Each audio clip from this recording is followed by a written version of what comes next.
दोस्तों नमस्कार, मैं हूं जय और आप देख रहे हैं जय द न्यूज। महाराष्ट्र में अभी अभी विधानसभा का इलेक्शन हुआ ही है कि उसके एक दिन बाद ही एक बहुत ही बड़ी और हैरान कर देने वाली न्यूज जो है वो पब्लिक के सामने आ रही है।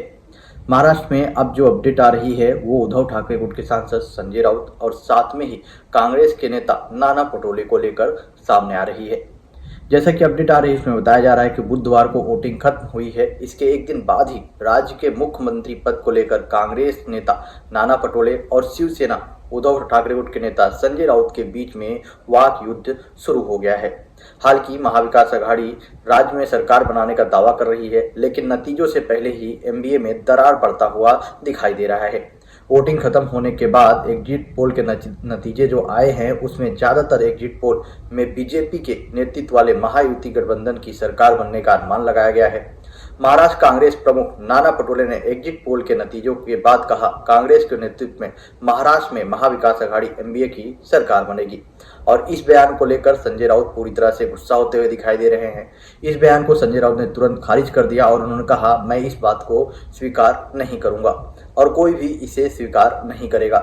हम मिल बैठकर तय करेंगे कि क्या नाना पटोले ने यह कहा है कि क्या नाना पटोले के पास कांग्रेस की कमान है। उद्धव ठाकरे के नेता ने कहा कि ऐसी घोषणाएं वरिष्ठ कांग्रेस पदाधिकारी की ओर से होना चाहिए। उन्होंने कहा, कांग्रेस आला कमान ने कहा है कि अगर आप मुख्यमंत्री बन रहे हो तो राहुल गांधी, प्रियंका गांधी वाड्रा और सोनिया गांधी को इसकी घोषणा करनी चाहिए, ना कि नाना पटोले को। महाराष्ट्र चुनाव से पहले दोनों पार्टियों के बीच सीटों के बंटवारे को लेकर मतभेद देखने को मिले थे।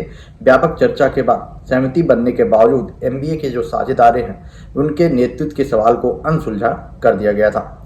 महाराष्ट्र विधानसभा चुनाव 288 सीटों पर बुधवार को एक चरण में संपन्न हुआ है और वोटों की गिनती शनिवार 23 नवंबर को होगी। लेकिन उससे पहले ही वोटिंग की गिनती अभी शुरू भी नहीं हुई, उससे पहले ही ये दो के दोनों नेता आपस में भिड़ गए और अपनी अपनी सरकार बनाने की जिद करने शुरू कर दिए।